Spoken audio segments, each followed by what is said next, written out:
Hi everyone, my name's Gabby. Welcome to my channel, Nails in Orbit. Today we are doing part 2 of our Powerpuff Girl nails. Today we're doing the grown-up version of the Powerpuff Girls. And if you guys liked part 1, don't forget to subscribe. And if you want to suggest a character, comment it down below and I'll put it on my list. So let's jump right into the characters. Hello everyone, I hope you're enjoying this little series. So now we're doing the grown-up Powerpuff Girls. I have seen them all over the place and I was like, I need to give them a try. The first time I ever saw them was on Nails by Dev, and then is it an actual cartoon? Like, I've never actually seen it, but I saw like a picture that looked like it was an actual cartoon with the grown-up Powerpuff Girls. I thought Nails by Dev designed them herself because that was the first time I ever saw them. But yeah, let me know if that's like an actual show. I guess I could look it up. Let me look it up. Okay, so I was completely wrong. It was actually in the original show in 2003. It aired the second half of episode 9 in season 5. Apparently they're grown up. Oh my gosh, I just didn't know this at all. Probably should have looked this up before I started, but that was 5 seconds of research, so somebody tell me if I'm wrong. And now we're starting off with Buttercup. I felt like she would be the easiest. I think that's why I started off with her. I usually go in a different order. I usually go from the left to the right. But I wanted to start with Buttercup. I felt like she would be the I know why I started with Buttercup, because I used her actual picture. The other two girls, I wanted a different face than the body, so I like had to combine them. So this was the first one. I did this one first because this was the whole picture that I could look at without having to like figure out how I'm gonna adjust things, because I want a different face and body combination. But yeah, so yeah, we're just filling in the character like we usually do. And again, I wanted to go from the top of her head to her knees. I didn't want to do a full body because I thought it would be just too skinny for the nail. So I wanted to be as zoomed in as possible, but also show as much of the character as possible, if you get what I mean. So we're just filling her in, and you guys can just watch the rest of that process, and I'll jump in when I feel it's necessary.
Oh, I noted this in the first video, but I want to note it again. I do think it's easier to do the eyes first before the hair instead of having to work around the hair. For her, it wouldn't be as hard because like she only has that one little open part of her bang that doesn't really affect the eyes. But for like Blossom, for example, like trying to paint the eyes around her split bangs would be much more difficult. And their eyes are really easy to do with a daughter tool. So I just recommend grabbing your big daughter tool and placing those eyeballs on there.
So the line around the eyes is supposed to be the thinnest line. So I barely like touch the nail with my brush to make them as thin as possible. They do get better in the other ones. These ones, they were a little thick on this one, but yeah, just barely touch the nail.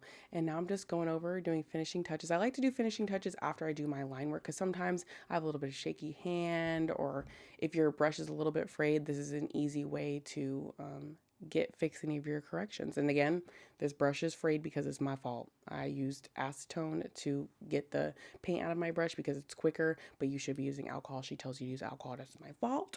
But my new brush got delivered, so I'm so excited. I'm gonna go pick it up from the mailbox today, and I'm gonna do some new nails that you guys have requested a while ago, and I'm finally getting to them. And just like that, Buttercup is finished. Ooh, beautiful. This is my practice hand. I only did one coat, but we like to do 2 coats over here on people, on your own nails, so they stay safe and nice and smooth. So now we're starting with Blossom. Beautiful Blossom. So cute. But we're starting off the same way. We're just placing her head. I kept the clip in here where I take the nail off and compare it to the other nail. Obviously, you cannot do that with a client. But on your practice hand you can.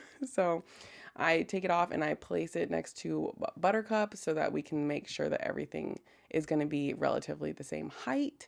Okay, so I had to approach this one a little bit differently because I wanted her head to be different than the picture, and I wanted to keep the body the same as the picture. So I have both the pictures popped up so you guys can see what I mean, but I just placed, like basically I placed her head at the tilt of the head that I want, and then I started doing the body. So now I'm just following the body picture almost exactly, but just the body, like not the arms and stuff. I left all that space under the head so that I could do the arms the way I want according to the picture of the head that I want.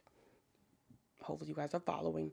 And so now I'm just finishing up the body and following that picture. So basically I wanted to do it my own way. So sometimes you just gotta wing it a little, but that's why I did the first one first, so I could get kind of the hang of Buttercup before I did like these kind of like custom versions, basically.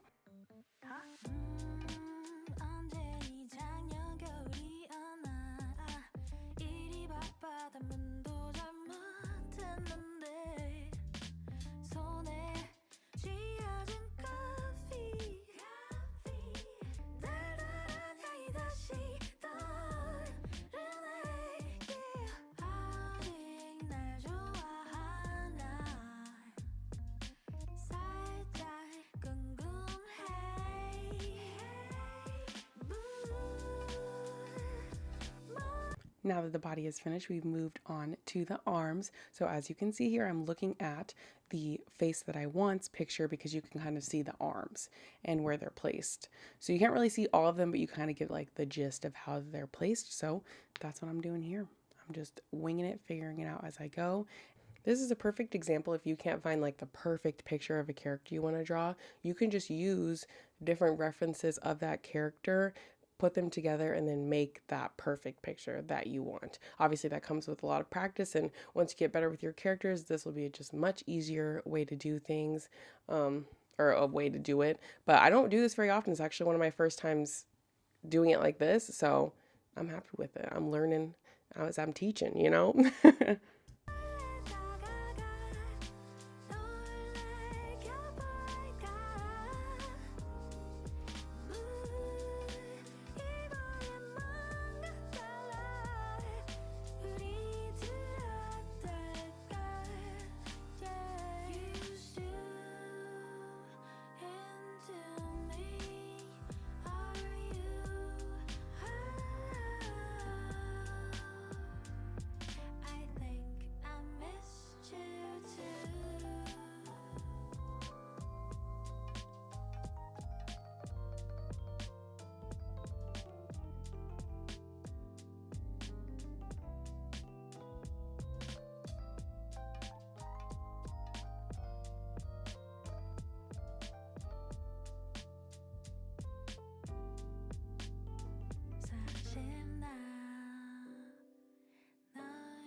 I've got to say, I think Blossom's hair is definitely the most satisfying to paint. It's just the beautiful bright orange. It's long. And you can see here in the reference picture, the swoop is a little bit cut off, but of course I did not want it to be cut off. I wanted you to see the whole swoop of her hair. So I, of course, made that little change to work for this nail, and those little changes, see, it made no difference to the overall look. Her hair looks just as long, probably way longer than the reference, but it's all right.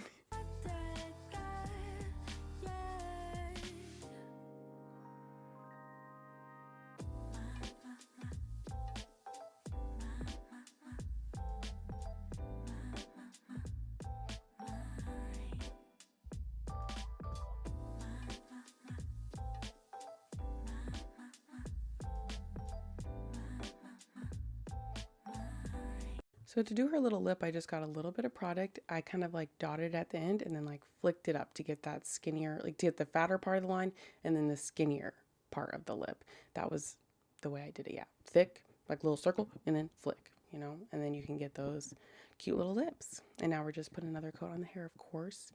I don't always put a second coat on colors, but if you feel that you want it to look more vibrant, then you can put a second coat. I also know some nail artists do white before they do the colors. I feel like I'm not lazy about that stuff, but I'm very much like, I want to see it coming to life. So I want to see the colors at first. I don't like to start with white because there you go, impatient. Impatient is the word. I want to start seeing the character come together quick. So I never used white because it just wasn't as satisfying to me. but it does make the colors brighter. So it's really up to you. 2 coats of color or white and then a color. Whatever way you want to do it.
Again, very, very light pressure to get the tiniest, thinnest little lines, just super duper light pressure. And we're going in with our touch-ups. We love a nice touch-up at the end.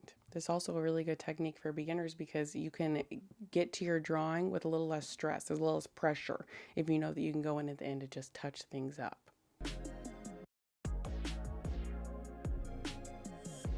Now look at that beauty. Yes, we love a top coat. Blossom looks so good. Woo! All right, one more character. Let's go, Bubbles. So we're starting Bubbles the same. And she is also a little custom piece because I really loved the bubblegum picture. I just thought that was so cute. And I was like, how can I not use that? So that's what we are doing today.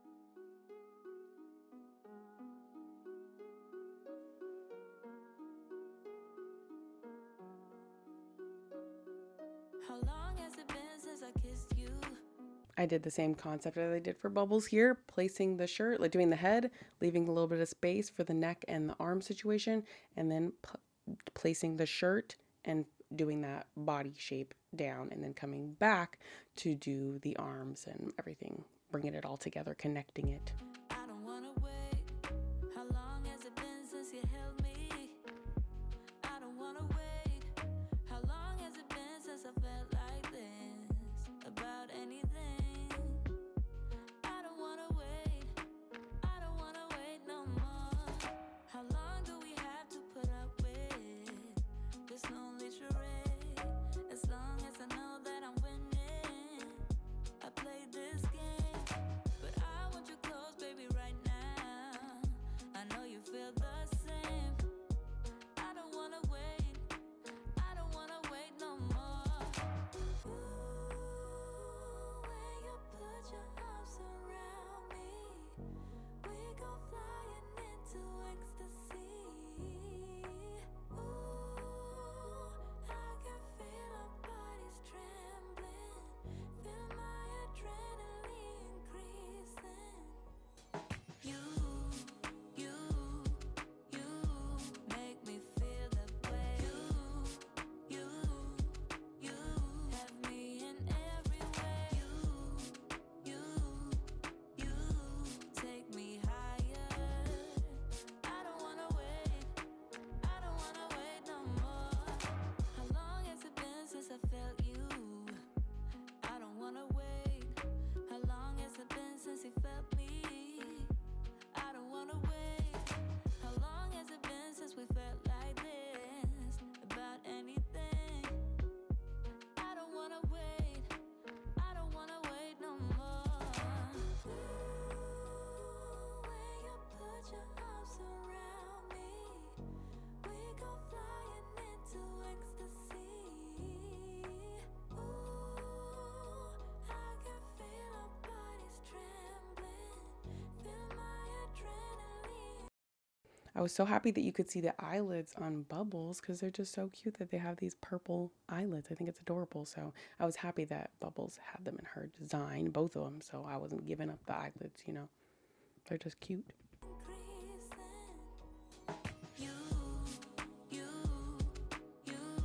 Make me feel that way. You have me in every way. You take me higher. I don't wanna wait. I don't wanna wait no more. You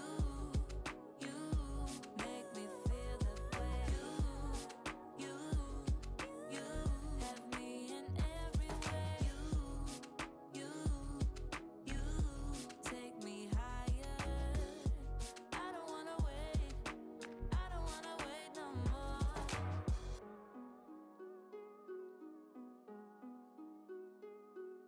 So the bubble is the same thought process as doing the hair after the eyes. It's just easier to put that on over the eyes because the eyes are just big circles. So you don't want to make it hard on yourself. You just want to use that daughter tool, get the eyes done, and then place everything on top. And that just made it easier. So cute. I love it so much. Bubblegum.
Now, of course, we're just going in with all the line work.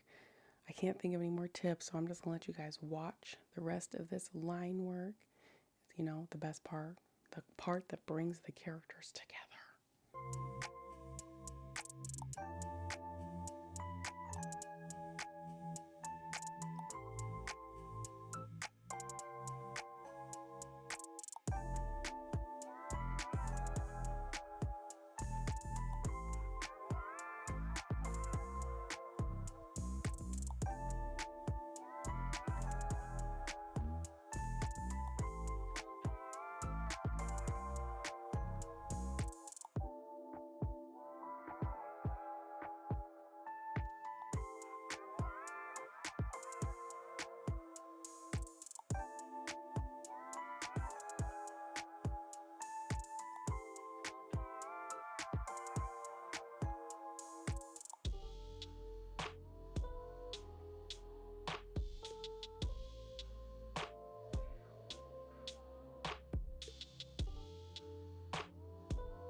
And there she is, beautiful bubbles, all done. And in this video, I did not show you guys how to do the Powerpuff Girl heart on the pinky because I did that in the last video. So if you want to know that tutorial, just jump on over there. It's right at the end and you can watch that. And here's the reveal. Ooh, I love it. They look so cute. Perfect length for them. If you guys enjoyed this little mini series, don't forget to subscribe. Don't forget to like. And if you have any suggestions, comment down below and we will put it on the list. Or I will.